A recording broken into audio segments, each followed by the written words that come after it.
किसी ने बड़े कमाल की बात कही है कि मन का झुकना ज़रूरी है, सिर झुकाने से प्रभु नहीं मिलते हैं।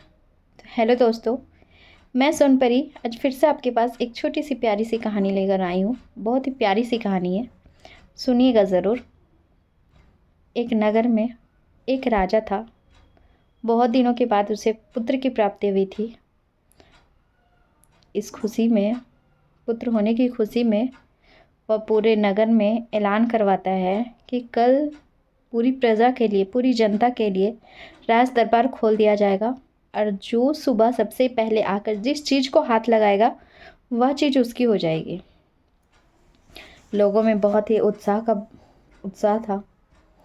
सब जगह यही बातें हो रही थी कि कल मैं जाके इस चीज़ को हाथ लगाऊंगा, यह मेरा हो जाएगा। किसी को घोड़े पसंद था तो मैं घोड़े को हाथ लगाऊंगा, मेरा घोड़ा हो जाएगा। मैं सोने के घड़े को हाथ लगाऊंगा, मेरा पूरा सोना हो जाएगा। मैं इससे हाथ लगाऊंगा, जाके इससे हाथ लगाऊंगा। सबके बीच में एक होड़ मची हुई थी कि सुबह कब होगी।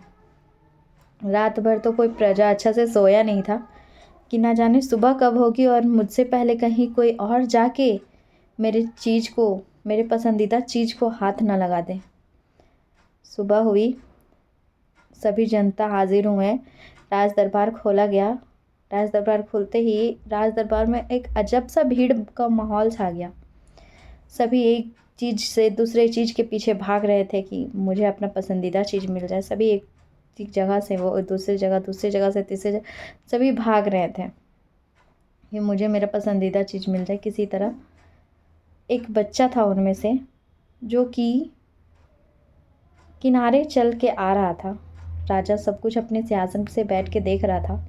राजा की अचानक उस बच्चे पे पड़ती है। वह बच्चा जो था वह राजा की तरफ ही आ रहा था। राजा चिंतित में पड़ जाता है कि आखिर ये बच्चा मेरी तरफ क्यों आ रहा है। थोड़ी देर में जब वह राजा के करीब आता है और उसने राजा पे ही हाथ रख दिया। इस मतलब से राजा ही उसका हो गया और राजा उसका हो गया तो उस राजा की सारी चीज़ें भी उसी की हो गई। तो ये कहानी ना उस राजा की है ना उस बच्चे की है, किसी के नहीं है। बस इस कहानी का सार हमें यह समझाता है कि भगवान हमें देने के लिए बहुत कुछ दिए हैं, सब कुछ दिए हैं, सब कुछ है हमारे पास। भगवान ने पूरे रास्ते खोल रखे हैं हमारे लिए। अब चुनना हमको है कि हमें क्या लेना है। जिस तरह राजा अपनी प्रजा के लिए, जनता के लिए राज दरबार खोला था, उस तरह भगवान ने हमें ज़िंदगी देकर हमें हर चीज़ के लिए छूट दिया है कि तुम जो चाहे सो कर सकते हो। अब फैसला हमें करना है कि हमें क्या चाहिए और हमें क्या करना है। भगवान की बनाई हुई चीज़ें चाहिए या फिर खुद भगवान ही चाहिए।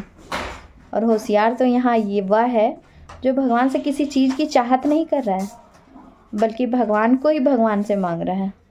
अगर हम मंदिर जाकर, भगवान के पास जाकर भगवान से कोई चीज़ें मांग रही हैं तो वो हमारी बेवकूफ़ी है। क्योंकि जब भगवान हमारे हो जाएंगे तो सारा चीज़ तो हमारा है। अगर भगवान हमारे हैं, अगर राजा हमारा है तो पूरा नगर ही मेरा हो गया। और बस वही कहानी का सार हम लोगों को समझाता है कि अगर भगवान ही हमारे हो गए हैं तो भगवान की बनाई हुई दुनिया भी हमारी हो जाएगी।